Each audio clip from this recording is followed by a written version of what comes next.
Hi everyone, welcome back to my channel. Today we have a pretty gloomy, rainy autumn day.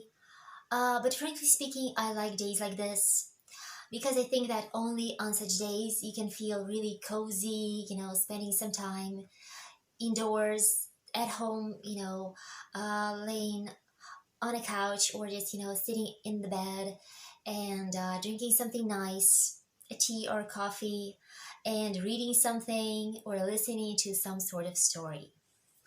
When I was little, I loved listening to fairy tales. Whenever my mom was reading to me, and when I grew up, I loved reading fairy tales myself. By the way, I do not only like Russian fairy tales, I like fairy tales in general. So I like all different sorts of them. Because I think that our life, our everyday life, lacks this lacks magic. Yeah, I mean, it's always exciting to have a little bit of magic in your everyday life.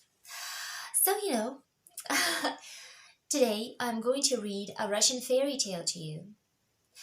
Yep. So make yourself comfortable wherever you are. Make yourself a cup of tea or coffee, or just, take something that you like to drink, maybe a couple of snacks, and let's get started.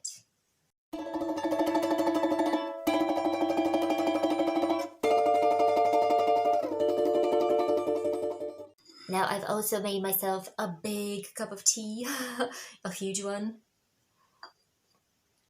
And now I'm ready to begin. So the fairy tale that I'm going to read to you today is called The Frog Princess. But here guys, please don't be confused. It is not the Disney's Frog Princess. It's a completely different story. It has nothing in common. So don't expect it to be somehow similar to it. I can't really say that this is, my most favorite fairy tale, but it is very popular, so I decided to choose this one to start with. So, let's begin. In days gone by, there was a king who had 3 sons. When his sons came of age, he called them and said, "My dear sons, I'm getting old. I want you to get married so that I may see my grandchildren before I die." And his sons replied, "Very well, father, give us your blessing. Who do you want us to marry? Each of you must take an arrow, go out into the green field and shoot it. Where the arrow falls, there shall your destiny be." So the sons bowed to their father, and each of them took an arrow and went out into the field. They drew their bows and shot their arrows in different directions. The arrow of the eldest son fell in the courtyard of a nobleman, and the nobleman's daughter picked it up. The arrow of the middle son fell in the yard of a merchant, and the merchant's daughter picked it up. But the arrow of the youngest son, Prince Ivan, flew up and away, he knew not where. He walked on and on in search of it, and at last he came to a marsh deep in the forest. And there he saw a frog sitting on a leaf with the arrow in its mouth. Prince Ivan said to it, "Frog, frog, give me back my arrow." And the frog replied, "Marry me." "How can I marry a frog?" "Marry me, for it's your destiny." Prince Ivan was sadly disappointed, but what could he do? He picked up the frog and brought it home. The king celebrated 3 weddings. His oldest son was married to the nobleman's daughter, his middle son to the merchant's daughter, and poor Prince Ivan to the frog. Sometime later, the king called his sons and said, "I want to see which of your wives is most skilled with her needle. Let them each make a carpet for me by tomorrow morning." The sons bowed to their fathers and went out. Prince Ivan went home looking very sad. The frog hopped about on the floor and asked him, "Why are you so sad, Prince Ivan? Did you hear a word of reproach from your father?" "How can I not be sad?" replied Prince Ivan. "My father wants you to make a carpet for him by tomorrow morning." The frog said, "Don't be upset, Prince Ivan. Go to bed." So Prince Ivan went to bed, and the frog hopped out onto the doorstep, took off her frog skin, and turned into Vasilisa the Wise, a maiden fair beyond compare. And she began making the most beautiful carpet ever seen.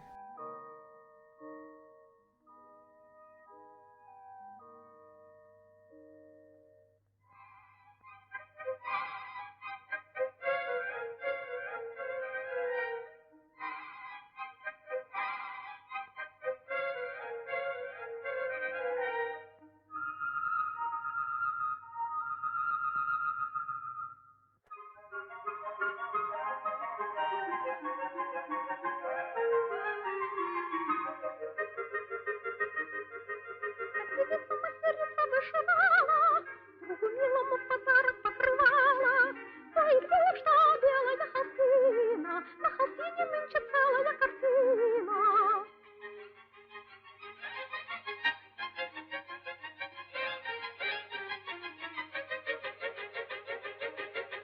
На картине горы, далы да лесочки, на пригорочках кусточки да цветочки, а на небе звездочки мигают, заблудившим, заплутавшим помогают.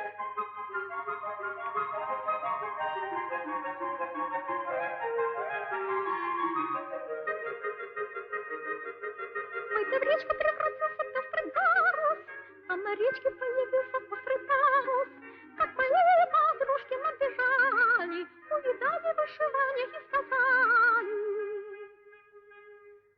объясните нам, девица мастерица, как такому рукоделию научиться. Отвечает мастерица: ой, подруги, и трудов моих тут нету ни заслуги.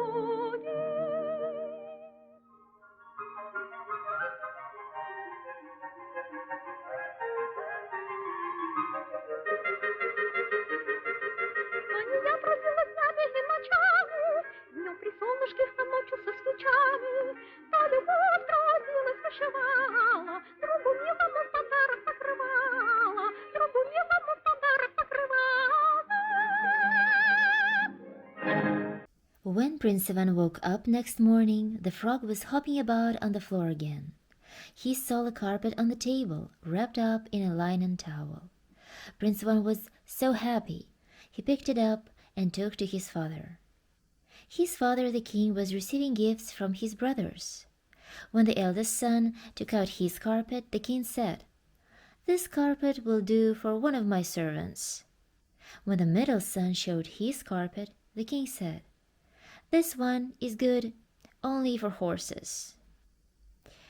Prince Ivan laid out his carpet, handsomely embroidered in gold and silver. The king took one look at it and said, "Now that's a carpet. I shall put it in my best room." The two older brothers went home and said to each other, "It looks as though we had left at Prince Ivan's wife for nothing. It seems she's not a frog, but a sorceress." Again the king called his sons a few days later. "Let your wives bake me a bread by tomorrow morning," he said. "I want to know which one cooks the best." Prince Ivan came home looking very sad. The frog said to him, "Why are you so sad, Prince? Did you hear a word of reproach from your father?" "How can I not be sad? The king wants you to bake bread for him by tomorrow morning," replied her husband. "Don't be sad, Prince Ivan. Go to bed." Now the other sons' wives had made fun of the frog at first, but this time they sent an old servant to see how the frog will bake her bread. But the frog was cunning, and she guessed what they wanted to do. She kneaded the dough in a bucket, broke the top of the stove, and emptied the bucket with dough into the crack in the stove. The old servant ran back to the other wives and told them what she had seen, and they did as the frog had done. Then the frog hopped out onto the doorstep, turned into Vasilisa the Wise, and clapped her hands and cried, Maids and nurses, get ready, work steady. By tomorrow morning bake me a soft white loaf of bread, like the one I ate when I lived at home with my father." Prince Ivan woke up the next morning, and there on the table he saw a loaf of bread. There were figures of cities with walls and gates on top of it. Prince Ivan was so happy. He wrapped the loaf up in a linen towel and took it to his father. At that time, the king was receiving the loaves from his oldest son. Their wives had dropped the dough into the fire as the old servant had told them, and it came out just a lump of charred dough. The king took the loaf from his oldest son, looked at it, and sent it to the servants. He took the loaf from his middle son and did the same with that. But when Prince Ivan handed him his loaf, the king said, "Now that's what I call bread. It is fit to be eaten only on holidays." And the king told his sons to come to his feast the next day and bring their wives with them. Prince Ivan came home grieving again. The frog hopped up and said, "Why are you so sad, Prince Ivan? Has your father said anything unkind to you?" "Froggy, how can I help being sad? Father wants me to bring you to his feast tomorrow, but how can you appear before people's eyes?" "Don't be sad, Prince Ivan," said the frog. "Go to the feast alone, and I will come later. When you hear terrible knocking and banging, do not be afraid. If you're asked, say that it's only your froggy riding in her box." So the next day Prince Ivan went to the feast by himself. His older brothers drove up with their wives, rouged and powdered and dressed in fine clothes. They stood there and mocked Prince Ivan. "Why didn't you bring your wife? You could have brought her in a handkerchief.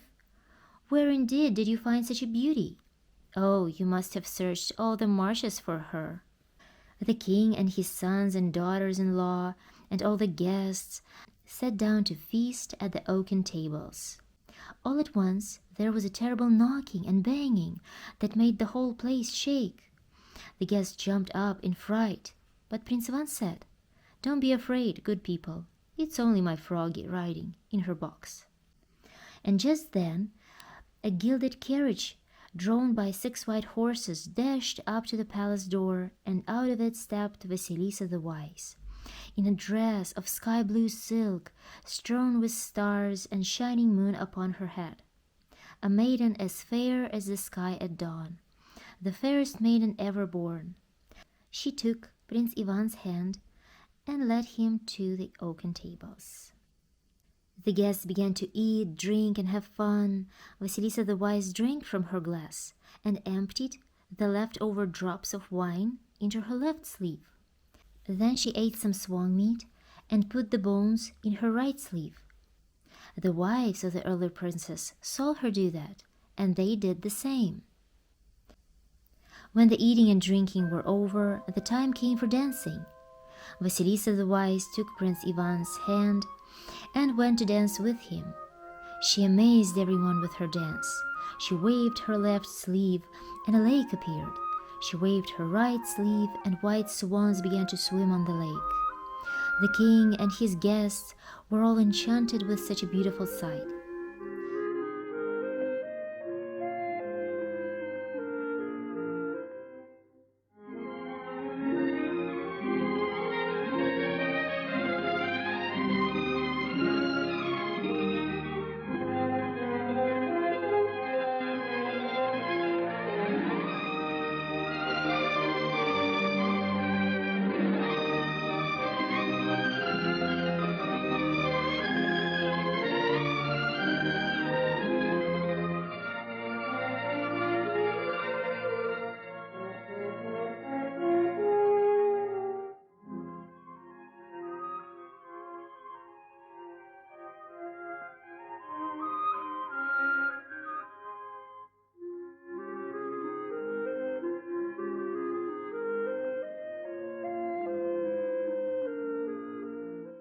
Then the other daughters-in-law went to dance.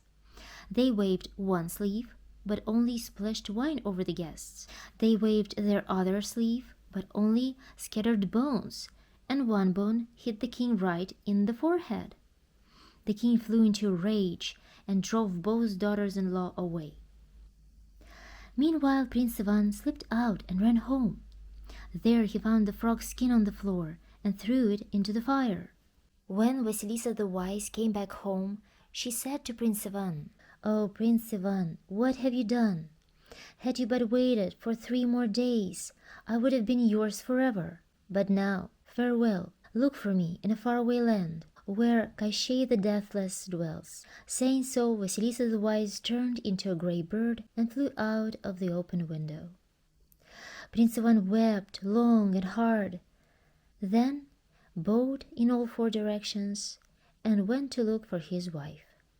He didn't know where to look for his wife, Vasilisa the Wise.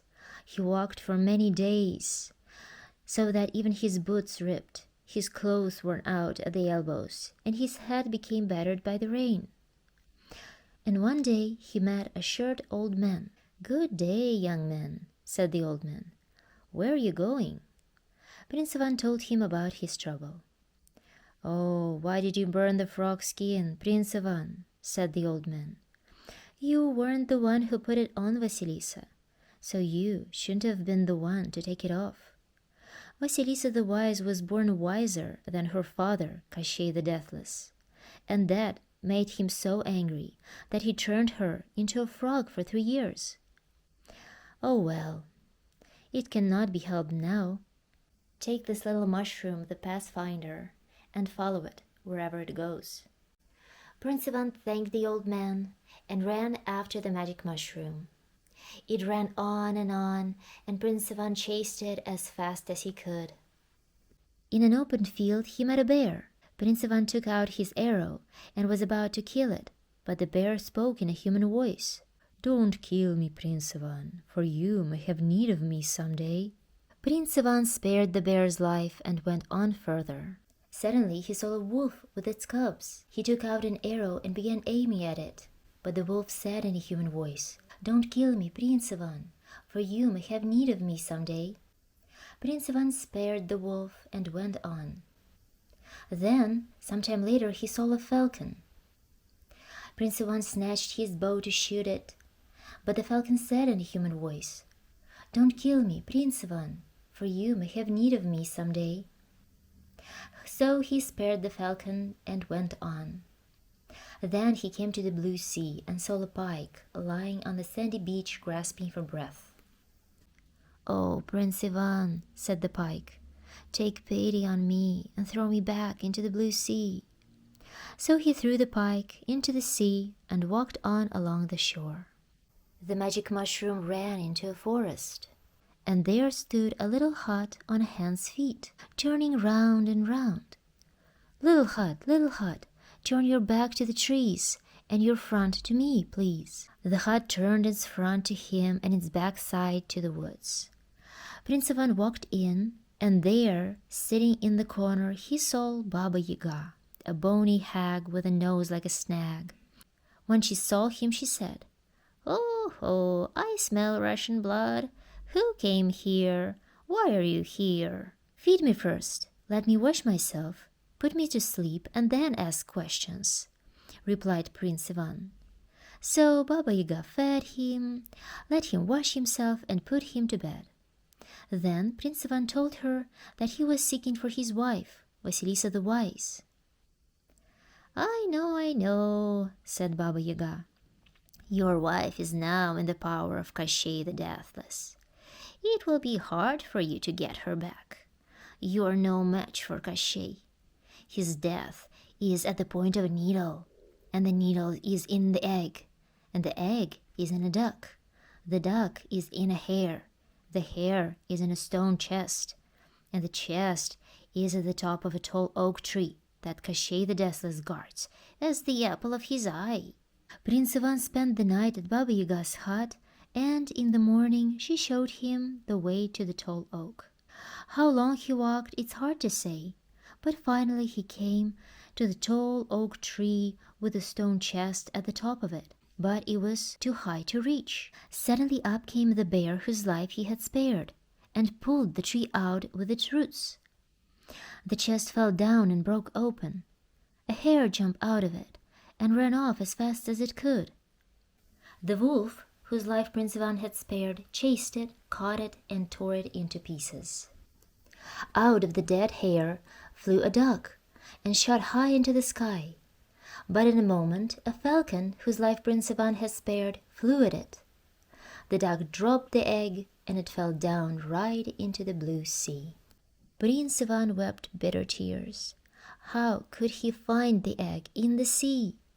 But suddenly the pike, whose life Prince Ivan had spared, swam up with an egg in its mouth. Prince Ivan broke the egg, took the needle out, and began breaking its point off. The more he bent it, the more Koshchei the Deathless writhed and screamed, but all in vain. Prince Ivan broke off the point of the needle, and Koshchei fell down dead. Prince Ivan went to Koshchei's white stone palace. Vasilisa the Wise came running out of it to meet him and kiss him, and Prince Ivan and Vasilisa the Wise went back to their own home and lived in peace and happiness ever after.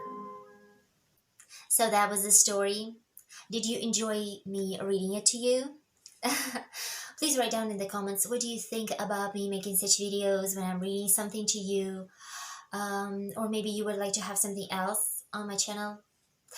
Well, that's it for now. That's it for today. Please take care of yourselves. Don't catch a cold. Don't catch any viruses. Stay safe. And see you in my other videos. Bye bye.